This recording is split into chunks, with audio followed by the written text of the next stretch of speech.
Who are some of your toughest opponents you faced on the pitch?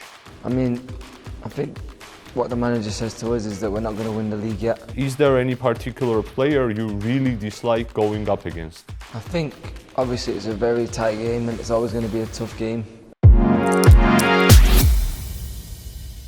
What do you think were the key moments that shaped the match against Arsenal? I think obviously it's a very tight game and it's always going to be a tough game. Arsenal are a very good team with a lot of qualities. I think, there was qualities from both sides of us for their goal, their first goal, with an amazing goal that sometimes you can just hold your hands up and say, we couldn't do anything about it.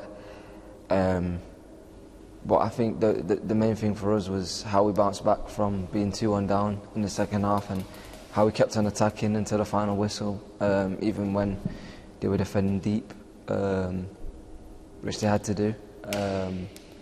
I think the main thing we take from it is that we didn't give up. We didn't give up the 3 points as well.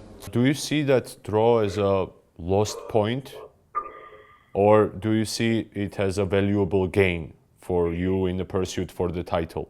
I think what the manager says to us is that we're not going to win the league yet. You don't win the league in the first 5-6 games, 7, 8, 9 games. You win the league at the end of the season. So even though now maybe we feel a bit disheartened and we wish we could have got all 3 points, we've got to take it. We've got to take it as we didn't lose the game. We carried on going. We showed the right, characteristics that we will need to end up winning the league. And what do you think makes Arsenal such a tough opponent? What characteristics do they have that makes them stand out from the other teams? I think one of the main things is, they've been so close. When you come so close and you're 2-3 points off winning the title, I think that gives you an extra boost for next season to say we're going to do better, we're going to do better. And I think, they've got a good squad where they all believe in each other and they believe in the manager as well, and that's important. What has your experience been like during the national team camps with 3 Lions? And how does it differ from club training? What differences did you spot while training for 3 Lions and Manchester City? I think the main difference is, you're in a different environment, there's different coaching staff, there's different players, but I think at England, you see the team and you see when the squad comes out, it's full of top players. And just like here, there's so many good players here, there's so many good players at England that, the level doesn't drop very far. Some of the ideas are different because not every club's the same, not every team's the same. And it's hard to do the same thing for every team that comes to England, but I'd say it's not much different.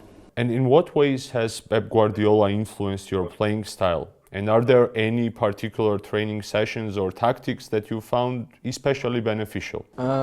Personally, obviously we play a system where, as a fullback, you come inside, you can play in the midfield, and I think that benefits me because that's the kind of game we want to play.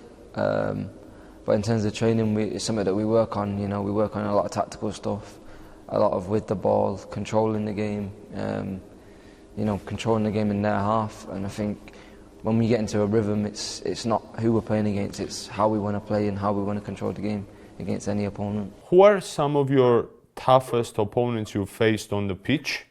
And is there any particular player you really dislike going up against? From memory, I think no one really stands out massively. I think the first game of the season against Chelsea, when towards the end of the game, when they brought on subs, they brought on Neto, who's a very fast player. I think he was quite, sharp, and he'd just come off the bench. It was his first game and stuff like that. But out of my memory, not really anyone stands out.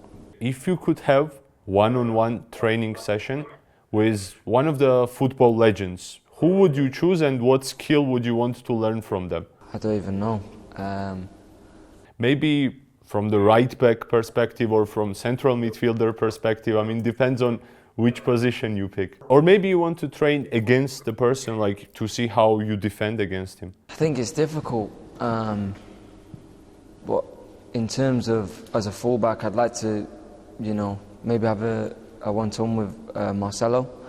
Obviously, he was an attacking fullback, and his technical ability was out of this world. And some of the stuff that he was so confident to do, but also people don't credit as much his defensive side, which was very good as well. Your team played against him, Man City Fluminense. It was a good game to watch, actually. Pretty interesting game to see from a footballing fan's perspective.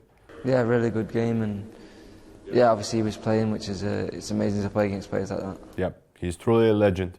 And if you could invite any football legend to a dinner, who would that be, and what do you want to talk about? I'd probably have to say Messi, just because he's my favourite and I think he's the best player ever, and I don't know if we'd speak. And what would you ask him? What would you be most interested at?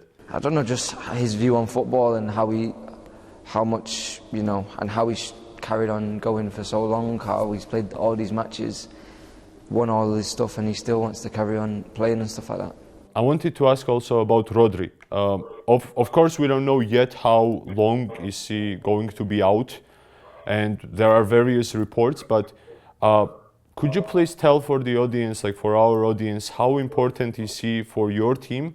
And besides statistics, besides all that stuff, how is he as a leader on the pitch, and what is his main influence?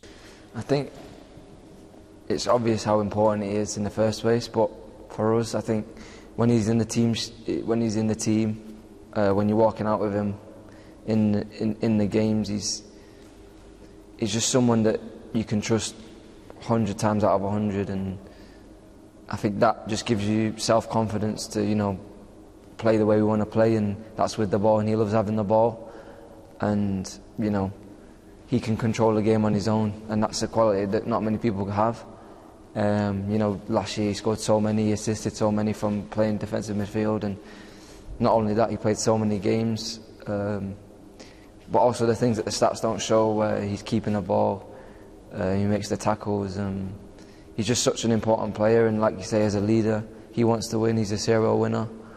And obviously it's going to be a big miss for while he's injured, but you know, all we can do is wish him a speedy recovery. I really liked Pep's comment where he said that last season you had Holland out for 3 months, then De Bruyne out for 5 months, and you still won the championship. So everything is possible for Man City team, I would say. Thank you, Riko. Good stuff, and wishing you all the best in the future. And I think you're going to have long and great career with a lot of titles. So wishing you all the best. Thank you very much. Thank you.